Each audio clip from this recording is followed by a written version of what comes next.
তো ইতিমধ্যে হয়তো আপনাদের প্রত্যেকের বাড়িতেই আবাস প্লাসের সার্ভে হয়ে গেছে, আর কিছুদিন পরেই অর্থাৎ ডিসেম্বরের 25 তারিখে কিন্তু আবাস প্লাসের ফাইনাল লিস্টে চলে আসবে, যা কিন্তু এবার আপনারা অনলাইন থেকেই দেখতে পারবেন। এবং সেই লিস্টে যদি আপনার নাম থাকে তাহলে কিন্তু আপনি ঘর তৈরি করার জন্য 1,20,000 টাকা পেয়ে যাবেন। এইবার কথা হচ্ছে ফাইনাল লিস্টে নাম ওঠার পর কোন কোন ব্যাংক অ্যাকাউন্ট আপনি আবাস প্লাসে দেবেন। কারণ আজকে আপনাদের কয়েকটি লিস্ট দেখাবো, যে লিস্টে কিন্তু আবাস যোজনার বাড়ি পাওয়া সত্ত্বেও ব্যাংক তাদের টাকা রিজেক্ট করে দিয়েছে। অর্থাৎ যে লিস্ট আপনাদের দেখাবো সেই লিস্টে কিন্তু তারা আবাস যোজনা বাড়ি পেয়েছিল, বাড়ি পাওয়া সত্ত্বেও কিন্তু ব্যাংক তাদের টাকা ব্যাক করে দিয়েছে। কোন কোন কারণে ব্যাংক আপনার টাকা রিজেক্ট করবে এবং কেন করবে, কোন কোন ব্যাংক অ্যাকাউন্ট দিলে আপনি 100% আবাস যোজনার টাকা পাবেন, তার বিস্তারিত কিন্তু আজকের ভিডিওতে আপনাদের স্টেপ বাই স্টেপ দেখাবো। তো ভিডিওটি প্রত্যেকের জন্য খুবই গুরুত্বপূর্ণ, অবশ্যই শুরু থেকে শেষ পর্যন্ত দেখবেন। ভিডিওটি ভালো লাগলে লাইক করবেন, চ্যানেলটিকে সাবস্ক্রাইব করে পাশে রাখা বেল আইকনটি প্রেস করে নোটিফিকেশন অল করে রাখবেন, সবার সুবিধার্থে ভিডিওটি শেয়ার করবেন। তো চলুন শুরু করি। তো আমরা এখন চলে এসেছি প্রধানমন্ত্রী আবাস যোজনার অফিসিয়াল ওয়েবসাইটে, আর এখান থেকে কয়েকটা লিস্ট আপনাদের দেখাবো, যে লিস্ট দেখলে আপনারা বুঝতে পারবেন যে প্রধানমন্ত্রী আবাস যোজনা প্রকল্পে কোন কোন ব্যাংক অ্যাকাউন্ট দিলে আপনার অ্যাকাউন্টে টাকা আসবে, কোন কোন ব্যাংক অ্যাকাউন্ট দিলে আপনার অ্যাকাউন্টে টাকা আসবে না, ব্যাংক থেকেই রিজেক্ট করে দেওয়া হবে। তো লিস্ট দেখার জন্য আমরা কি করব, এখান থেকে আবাস সফট যে অপশনটা রয়েছে সেখান থেকে রিপোর্ট অপশনে ক্লিক করব। ক্লিক করলে কিন্তু পরবর্তী একটি পেজ আপনার সামনে ওপেন হবে। সেই পেজ ওপেন হলে পরবর্তী অপশন দেখতে পারবেন, এখানে চলে এসেছে FEFMS রিপোর্ট। তো এই যে FEFMS রিপোর্ট, এর থেকে 7 নাম্বার যে পয়েন্টটা রয়েছে পেমেন্ট রিজেক্টেড বাই ব্যাংক, সেই অপশনে ক্লিক করবেন। অর্থাৎ EFMS রিপোর্টের 7 number point payment rejected by bank, সেই অপশনে ক্লিক করবেন। ক্লিক করলে কিন্তু পরবর্তী আরও একটি পেজ আপনার সামনে চলে আসবে এবং এই পেজ থেকে দেখতে পারবেন আপনার অ্যাকাউন্টে কোন কোন জিনিস থাকলে পরে আপনি প্রধানমন্ত্রী আবাস যোজনার টাকা পাবেন, আপনার অ্যাকাউন্টে কোন কোন জিনিস না থাকলে আপনি প্রধানমন্ত্রী আবাস যোজনার টাকা পাবেন না। অনেকগুলি কিন্তু নিয়ম রয়েছে, আপনারা ভালোভাবে দেখুন বুঝতে পারবেন। তো এখানে দেখুন চলে এসেছে সিলেকশন ফিল্টার, এখান থেকে first instalment, second instalment, third instalment, fourth instalment select করলাম। এখান থেকে ফার্স্ট ইনস্টলমেন্ট সিলেক্ট করলাম। সিলেক্ট করার পর এখান থেকে চলে এসেছে সেকেন্ড অপশন প্রধানমন্ত্রী আবাস যোজনা গ্রামীণ। তো এখান থেকে আমরা প্রধানমন্ত্রী আবাস যোজনা গ্রামীণ সিলেক্ট করলাম। সিলেক্ট করার পর চলে আসবে স্টেট, এখান থেকে আমরা রাজ্য সিলেক্ট করবো অর্থাৎ ওয়েস্ট বেঙ্গল। তো এখান থেকে আমরা ওয়েস্ট বেঙ্গল সিলেক্ট করলাম। সিলেক্ট করার পর চলে আসবে ডিস্ট্রিক্ট, তো এখান থেকে আমরা জেলা সিলেক্ট করব। জেলা সিলেক্ট করার পর চলে আসবে ব্লক নেম, তো এখান থেকে আমরা ব্লক নেম সিলেক্ট করব। সিলেক্ট করার পর একটা প্লাস মাইনাসের ক্যাপচা কোড আসবে, যে প্লাস মাইনাস আপনাদের সলভ করে সাবমিট অপশনে ক্লিক করতে হবে। তো আমরা এখানে প্লাস মাইনাস করে সাবমিট অপশনে ক্লিক করব। তো এখানে কিন্তু আমরা অ্যান্সার বসিয়েছি, বসানোর পর সাবমিট অপশনে ক্লিক করব। ক্লিক করলে কিন্তু আপনার সামনে একটা রিপোর্ট চলে আসবে এবং এই রিপোর্টটা আপনারা একটু ভালোভাবে দেখবেন, তাহলেই বুঝতে পারবেন যে কোন কোন ব্যাংক অ্যাকাউন্ট আপনারা দিতে পারবেন এবং কোন কোন ব্যাংক অ্যাকাউন্ট আপনারা দিতে পারবেন না। তো এখানে কিন্তু অনেক বড় একটা লিস্ট এবং এই লিস্টের প্রত্যেকেরই কিন্তু প্রধানমন্ত্রী আবাস যোজনা গ্রামীণের নাম ছিল, কিন্তু তারা এই প্রকল্পের টাকা পায়নি, ব্যাংকই তাদের টাকা কিন্তু রিজেক্ট করে দিয়েছে। কেন করে দিয়েছে রিজনগুলো দেখাই। তো আমরা স্লাইড করে ডান দিকে যাব, দেখতে পারবেন রয়েছে রিজেকশন রিজন। তো এই ব্যাংক যে রিজেক্ট করেছে তার কারণগুলি কিন্তু এখানে বলা হয়েছে এবং এখান থেকে আপনারা আইডিয়া পেয়ে যাবেন যে আপনার কোন ধরনের অ্যাকাউন্ট লাগবে, কোন ধরনের অ্যাকাউন্ট থাকলে টাকা পাবেন, কোন ধরনের অ্যাকাউন্ট থাকলে টাকা পাবেন না। তো প্রথমেই দেখুন চলে এসেছে অ্যাবভ ম্যাক্সিমাম ব্যালেন্স, অর্থাৎ যাদের অ্যাকাউন্টে বেশি টাকা থাকবে, যাদের অ্যাকাউন্টে বেশি ব্যালেন্স থাকবে সেই অ্যাকাউন্টে কিন্তু টাকা আসবে না। দেখুন এখানে চলে এসেছে above maximum balance, rejection reason কি দেওয়া আছে অ্যাবভ ম্যাক্সিমাম ব্যালেন্স, অর্থাৎ এই ব্যক্তির কিন্তু প্রধানমন্ত্রী আবাস যোজনার নাম ছিল, তার কিন্তু টাকাও এসছিল, কিন্তু ব্যাংক থেকে রিজেক্ট করা হয়েছে কেন, তার অ্যাকাউন্টে টাকা বেশি রয়েছে।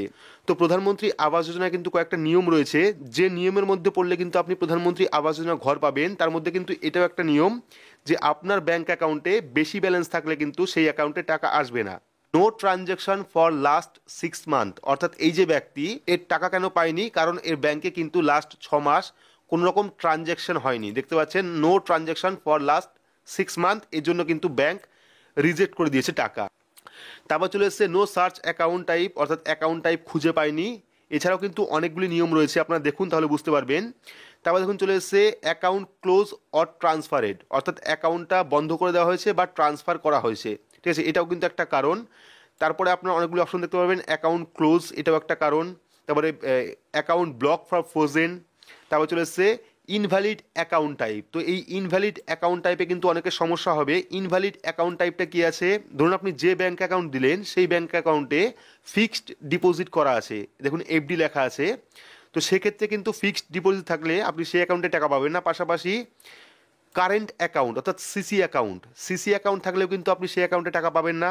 পাশাপাশি লোন অ্যাকাউন্ট, পিপিএফ অ্যাকাউন্ট, এইসব অ্যাকাউন্ট থাকলে কিন্তু আপনি এই প্রধানমন্ত্রী আবাস যোজনায় দেবেন না। সেক্ষেত্রে কিন্তু আপনি কোনোভাবেই এই প্রকল্পের টাকা আপনার অ্যাকাউন্টে আসবে না, ব্যাংক থেকে কিন্তু রিজেক্ট করে দেবে।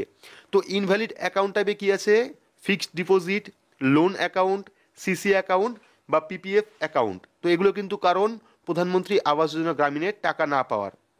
এবং আরও অনেকগুলি কারণ রয়েছে, তার মধ্যে একটা হলো সবথেকে বড় যে সমস্যা, সেটা হলো 811। তো এই যে 811 এর কিন্তু অনেকটা নিয়ম রয়েছে, অনেকগুলি ধাপ রয়েছে, যা কিন্তু আপনাদের পরবর্তী ভিডিওতে দেখাবো। এই 811 কিন্তু অনেকেরই এসছে, আপনারা দেখতে পাচ্ছেন। এই 811 আসলেও কিন্তু আপনার অ্যাকাউন্টে টাকা ঢুকবে না, ঠিক আছে।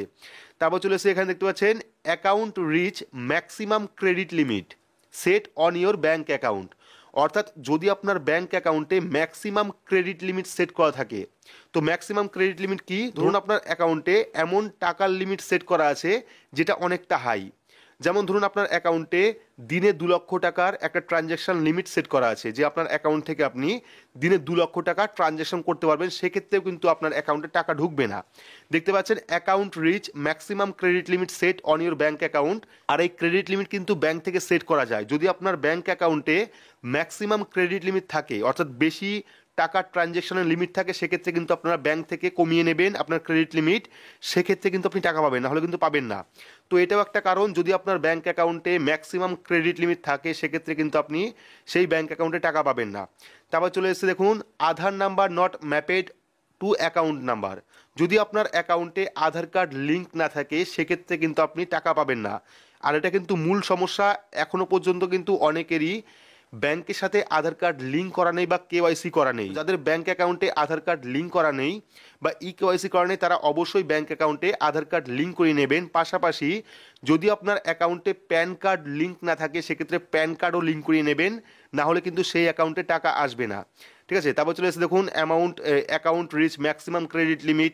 তো এটা কিন্তু প্রায়ই আসে যে আপনার অ্যাকাউন্টে বেশি পরিমাণ ক্রেডিট লিমিট সেট করা আছে, আপনার অ্যাকাউন্টে যে টাকা ট্রান্সফার হয় সেটা নিয়মের বহির্ভূত, অর্থাৎ এই নিয়মের বাইরে রয়েছে, সেক্ষেত্রে কিন্তু আপনার অ্যাকাউন্টে টাকা আসবে না। তো নিয়মগুলি কী কী রয়েছে? আপনার অ্যাকাউন্টে বেশি ব্যালেন্স থাকলে কিন্তু সেই অ্যাকাউন্ট আপনি দেবেন না। পাশাপাশি যদি আপনার অ্যাকাউন্টে ম্যাক্সিমাম ক্রেডিট লিমিট সেট করা থাকে, অর্থাৎ ট্রানজ্যাকশন লিমিট বেশি সেট করা থাকে, সেক্ষেত্রে কিন্তু আপনি সেই অ্যাকাউন্ট নাম্বার দেবেন না। পাশাপাশি যে অ্যাকাউন্টে লাস্ট 6 মাসে, এখানে দেখতে পাচ্ছেন no transaction for last 6 month, যে অ্যাকাউন্টে লাস্ট 6 মাসে কোনো রকম ট্রানজ্যাকশান হয়নি, সেই অ্যাকাউন্ট নাম্বার আপনি দেবেন না। যে অ্যাকাউন্টে লাস্ট 6 মাস কোনো টাকা পয়সা লেনদেন হয়নি, ট্রানজ্যাকশান হয়নি, সেই অ্যাকাউন্ট নাম্বার আপনারা দেবেন না।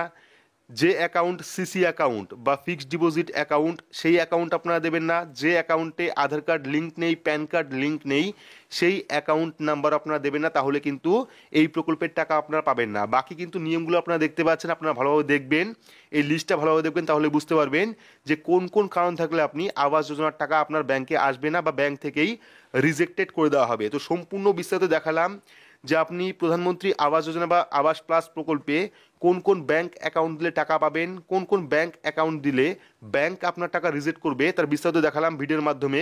তো ভিডিওটি আপনাদের কেমন লাগলো অবশ্যই কমেন্ট বক্সে কমেন্ট করে জানাবেন। ভিডিওটি ভালো লাগলে লাইক করবেন, চ্যানেলটিকে সাবস্ক্রাইব করে পাশে রাখা বেল আইকনটি প্রেস করে নোটিফিকেশন অল করে রাখবেন। সবার সুবিধার্থে ভিডিওটি শেয়ার করবেন। তো আজকের মতো এটুকুই, ধন্যবাদ।